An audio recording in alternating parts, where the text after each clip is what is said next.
to be yes. It seems that that technology could work on those chains. But what if we take more exotic technology? Perhaps not. And that's something that you, the community, are going to become increasingly more involved in, to the extent that eventually difficult decisions have to be made. Every single time you do something with the technology that's been built moving forward after this year is done, there's ultimately a question of, is this going to increase or decrease decentralization? Is this going to increase or decrease system performance and throughput for the classes of applications we tend to care about? And ultimately, does this make the system more inclusive or more exclusive? More participation, less participation, more ability to verify transactions that are sent and operate light node infrastructure with full node security, or less? Are we centralizing fundamentally? Every change has to be scored this way. So this is a big item in the open source project that we've been discussing, and it's something that we care deeply about, to the extent that when we talk about founding institutions, some of those institutions embedded in academia and embedded in standards bodies will be focused on creating objective metrics, not just for Cardano, but for the industry as a whole. So we can, for the first time ever, be able to know where Cardano officially stacks up against Ethereum and Solana and EOS and all these other systems.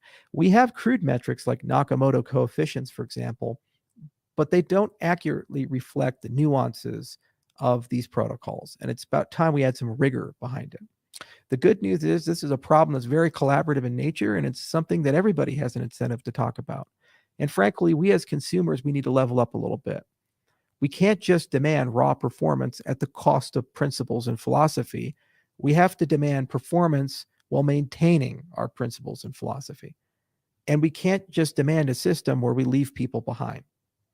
I shared Moxie Marlinspike's article for good reason, because a lot of Web3 is actually just Web2 and Web3 clothing, highly centralized upon with infrastructure that people like JP Morgan own. And the more centralized it is, the easier it's going to be for this space to become co-opted.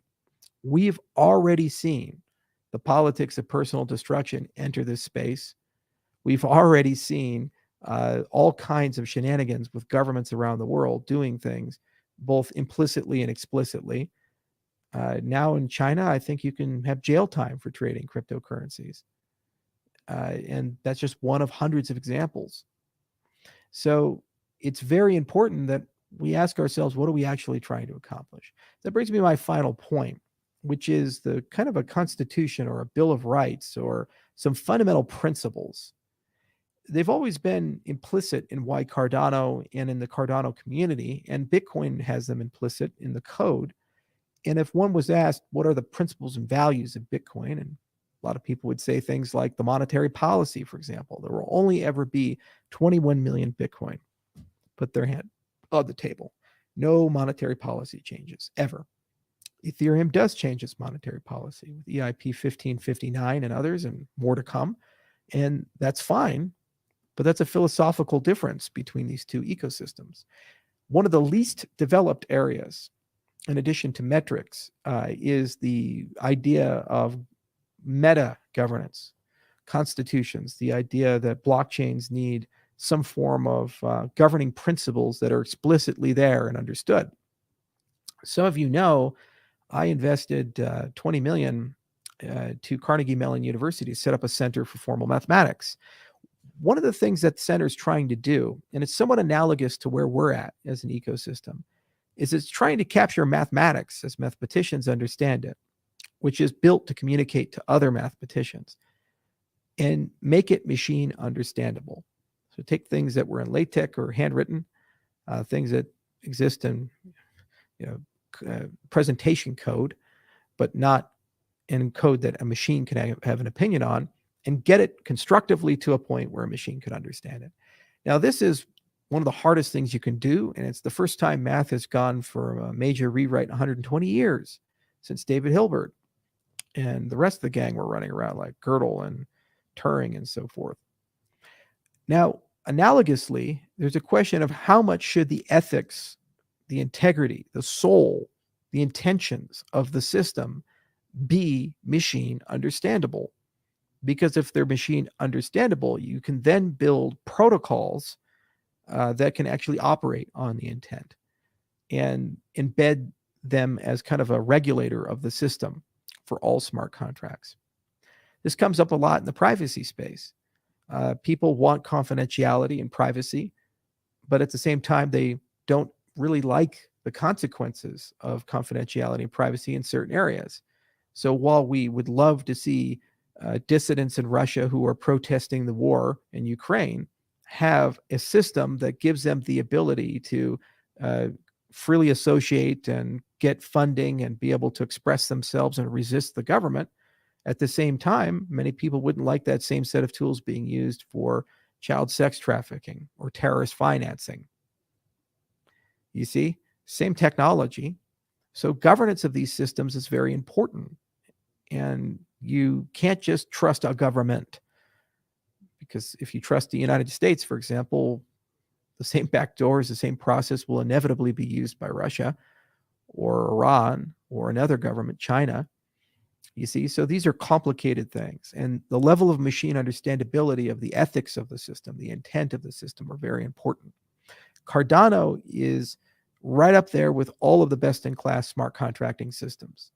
As the expressivity of the system grows, and as we add sidechains, every person who has something becomes a subset of Cardano, which effectively means that Cardano will eventually have more capabilities, in my view, than any other cryptocurrency, because we can, like the Borg, just absorb their technology over time.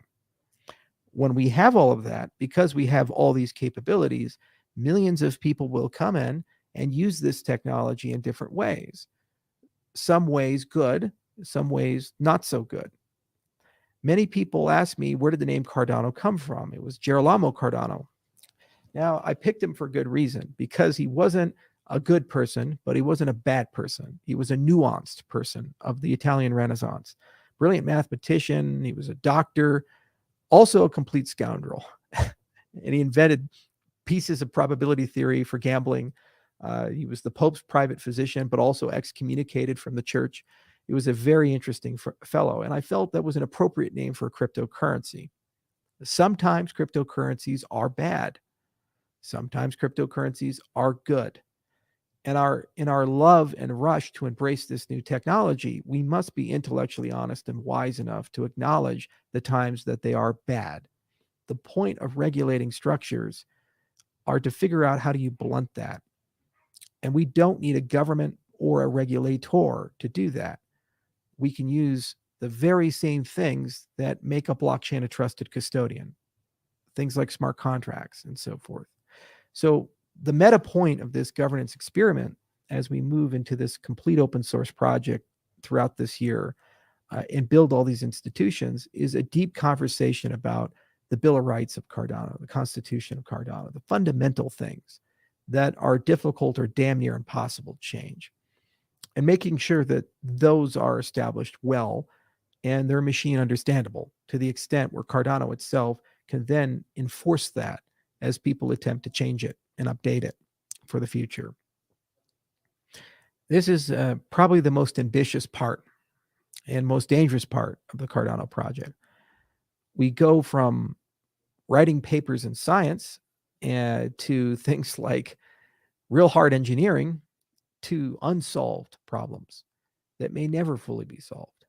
There is no government in the world people are universally happy with. There is no policy or person so beloved that it is considered beyond reproach.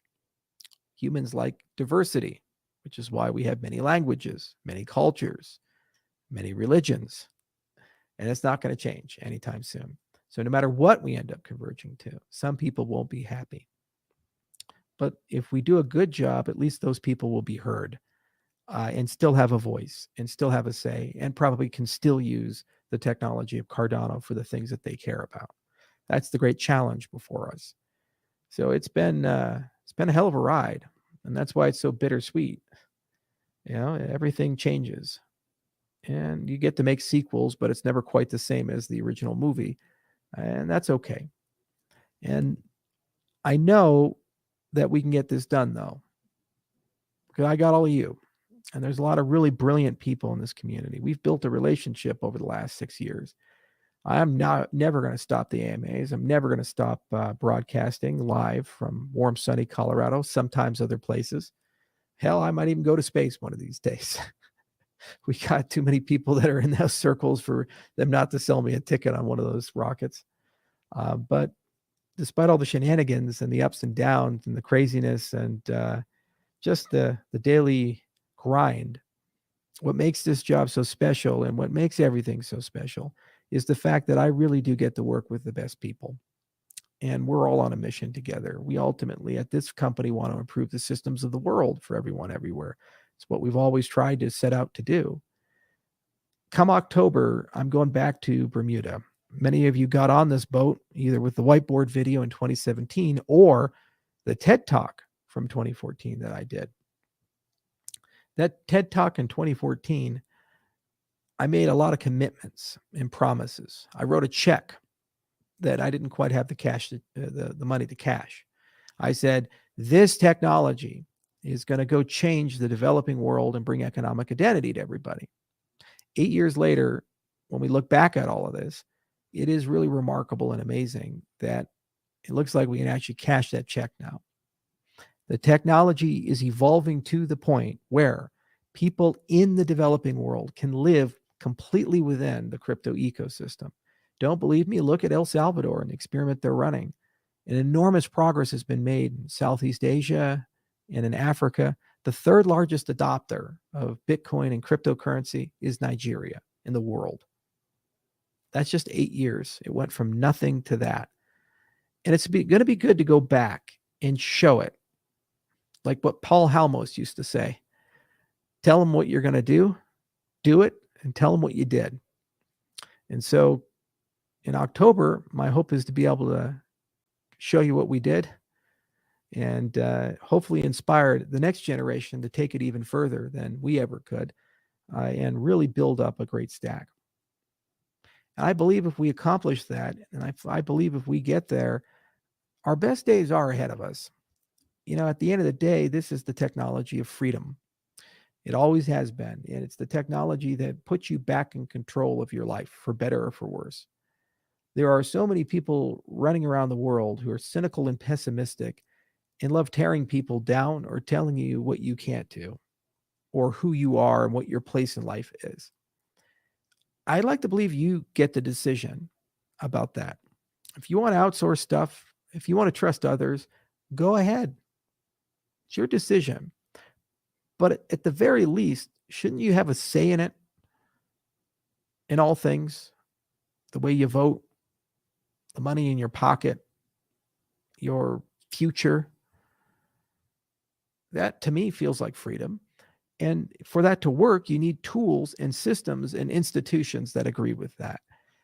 Something that's disturbed me more than anything else of the last 13 years from the foundations of cryptocurrency and before to today is it seems like we're moving in the opposite direction as a collective society. Every day that goes by, we seem to lose a little bit more of our self-sovereignty, a little bit more of a say in the world as a whole. And cynicism is dialed up to the maximum, saying, well, that's the inevitable decline. That's the entropy of society. This is just the way that the world is going to work now. Deal with it. I don't want to believe that. I don't want to believe that the end result of humanity is going to be controlled by the few to manage the evils of the many.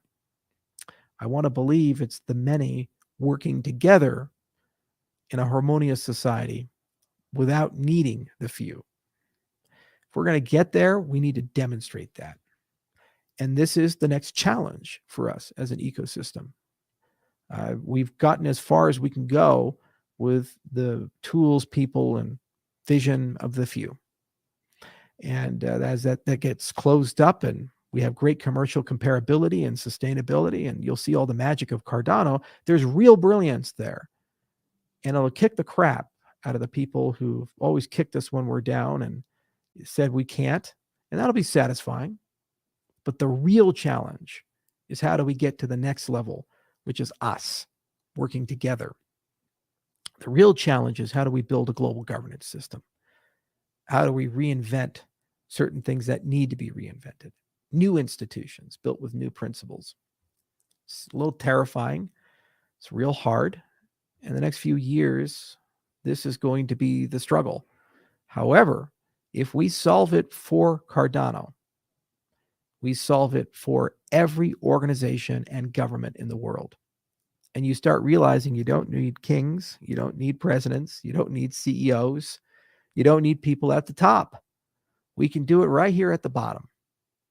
That's a revolutionary idea, but at least America used to be in the business of revolutionary ideas. That's where we started from, sometimes too much. And so keeping up with my kinsmen and the history of my country, I'd like to add that idea to the pyre. But what's so cool about it, by definition, is self-determination means that it's as much your choice as it is mine. And you have to decide if that's as ambitious as we want to be, or maybe less so, or maybe more so. Who knows? Cardano's yours. And that's a good thing. So I hope these updates give you guys a little bit of view. Of course, I'll add some more after all the workshops are done. And again, we'll see you guys at Consensus and maybe some of you guys in Bermuda. And there's going to be a lot of real cool things this year. Got the Vossel hard fork in June, and then we have another one in October. A lot of real cool tech coming online. We see amazing progress in every single place you look, from TVL to DApp development. The numbers look phenomenal. Adoption, chain congestion's a good thing right now. People say we're a ghost chain. I often say it's a pretty constipated ghost then. And then obviously we get invited to all the big events and we get to meet all the people. Hard days, hard weeks, but we get through it. We do. All right, everybody. Thank you so much for listening. I'll see you guys soon. Cheers. Hi, everyone. This is Charles Hoskinson broadcasting live from warm, sunny Colorado. Always warm, always sunny. Sometimes Colorado. Today is March 7th, 2022. And I have a few updates for everybody. So this is a big week for the entire Cardano project. Whole Cardano Foundation executive leadership, senior management is here in Colorado. And we're having a lovely time in a series of seminars, workshops, and discussions about structuring a better open source project for Cardano. So as many of you know, Cardano's code is under an open source license, but the curation of it has been rather federated in nature. And we've gotten to a point where there are so many people in the community, so many projects in the community. There's, I think, more than 400